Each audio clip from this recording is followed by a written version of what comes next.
Hello fans, it's time for another episode of A Walk with the Warhawks. I'm Mike Ezekiel, joined by our new head golf coach, Rode McElreath. Excited to introduce him. Today's show is presented by Raising Cane's, located on South Clark Street, right here in South Abilene. Don't forget to stop by and get some chicken at Raising Cane's. Coach McElreath, it's his third day on the job here in Abilene, back at his alma mater. Coach, welcome to the show. Thank you.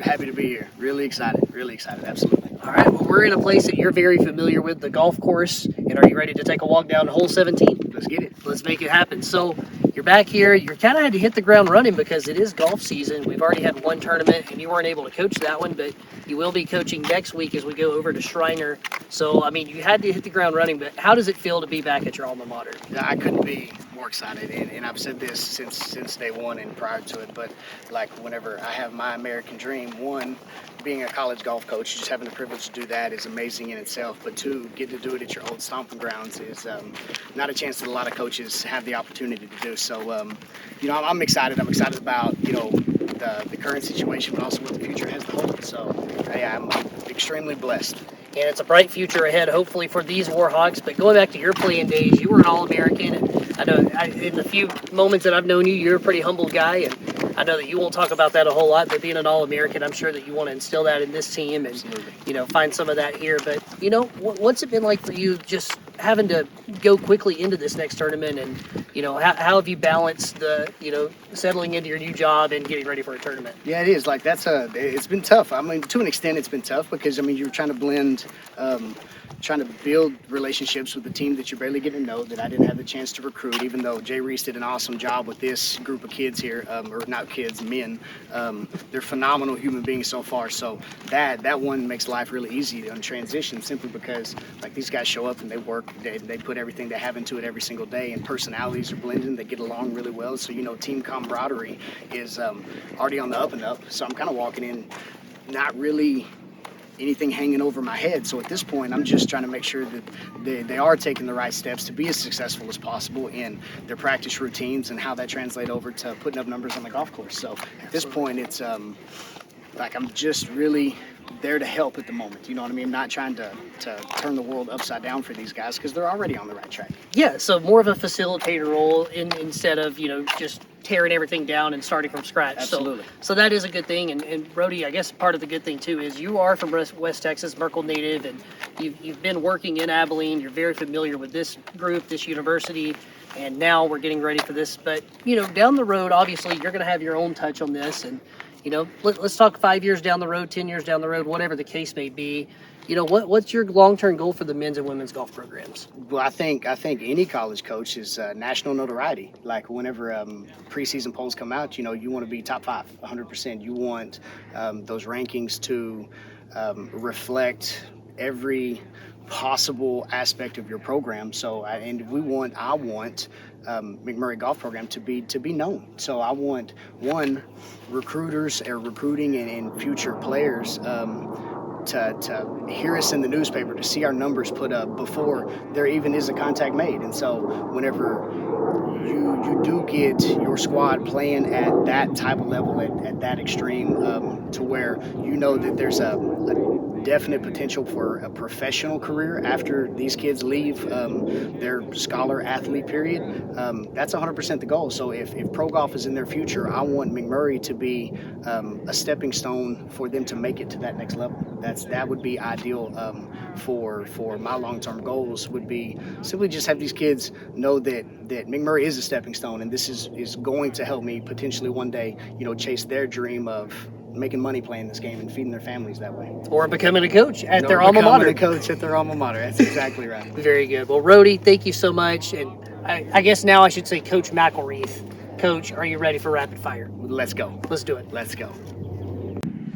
All right, Coach McElreath. I don't know if you heard, but we come with the hard-hitting questions here on Rapid Fire. So are you ready? You're a little nervous, but let's go. Number one, what was your favorite moment as a college athlete?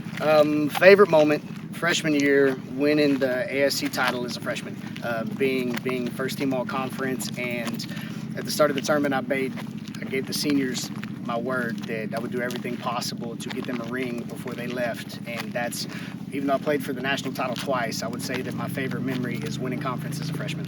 It definitely feels like a team thing when you can do something like that, even Absolutely. as a freshman to get those seniors out on the high note. Right. Remind me of the years, 03 and 06, is that right? Yeah, 03 those, yeah, that was it. That was my stretch. Awesome, very good. So you won in 03 and then you won again in 06? No, we only won a conference that first year. I played for the title, for the national title, had an individual bid my junior year, 05, and then we went as a team to the national title my senior year, 06. And so, yeah, conference title was only one that one time freshman year. Hopefully the next one's in 2022. Yeah, that's right, baby. All right, favorite home cooked meal? Steak, macaroni, baked potato with a little A1 on everything. The little eight, so you put A1 on the potato too? Oh, everything. That's right. Little sour cream, little cheese, little A1, baby. Let's go. Very good. Got to give a little shout out to Bobby Larry in the cafeteria. He had steak night on Monday, and that's where I was, and I had some A1, and I even put some on my potato too. So I can relate to that. A1 on the macaroni too? That's right. Oh, yeah, 100%. 100%. All right, I'm ready Don't for judge dinner. me for that one, though. No, I don't judge you at all. I'm ready for dinner already. You see me. Pet peeves on the golf course. Slow play. 100% slow play. This game can be slow enough as it is, just going through your normal process, but dragging it out slow play and whining. Like, I'm a big no excuses kind of guy. So everybody's got to play the same course. Everybody's got to play in the elements. You might as well save your excuses for somebody else because it doesn't benefit you in any form or fashion. So slow play and whining, two biggest pet peeves. Very well said. And how do you avoid slow play other than just speeding up? Do you can you move and let somebody go ahead of you? Like, what's the etiquette there? Well, in tournament play, in college golf, no, you're not playing through. Now, if you're a weekend golfer, then absolutely, you slide over and let the faster groups go through. But tournament play for a competitive golfer is simply having a routine and sticking to your routine no matter what or how the round's going. And so simply just being committed to your process and true to yourself is where you keep more pace and everything follows. All right. You've been in West Texas all your life. You're a Merkel man and you're an Abilene man, but if you had to live anywhere other than this beautiful place of West Texas, where would it be? Yeah, that's hard. I don't know if I would want to. It seems like every time I leave, I just want to come back. But I would have to answer this probably for my wife's sake, and that's anywhere on the beach. Anywhere your toes are in the sand and you're watching the waves come in. So that's probably for her benefit more than mine, but that would be my only answer, to be honest with you. And no preference on the beach, just any beach? No, any beach. Well, I don't know. There are prettier beaches than others, but Sure. But mine, no. Anywhere water, anywhere sand. All right, very good. And then what is your favorite thing about McMurry University? Without a doubt, just the camaraderie, the family feel that you get coming to a school like this. You don't find this at most universities. The fact that the connections I've made at McMurry, some began in high school, and then they've definitely lasted throughout my life, and they will to the day I'm gone. But you don't always find that family feel throughout the entire university. Everybody finds their little niche in certain places, but this is one place that whether you're a baseball player or you're in science lab or a swimmer, like at one point or another, you build relationships with everyone on campus, and that's very hard to find, especially whenever you do reach this milestone in your life and you make it through college. So with that family feel is 100% my favorite part about McMurry. Coach, I couldn't agree more, and it's great to have you back. It's been great getting to know you the last year or so, and now to have you back officially as head coach, very exciting. Coach, welcome back, and thank you so for much. joining us on Walk with the Warhawks. I appreciate it. Thank you for your time. All right, tune in next week, fans, for another episode for the Walk with the Warhawks. For Coach Rode McElreath, I'm Mike Ezekiel.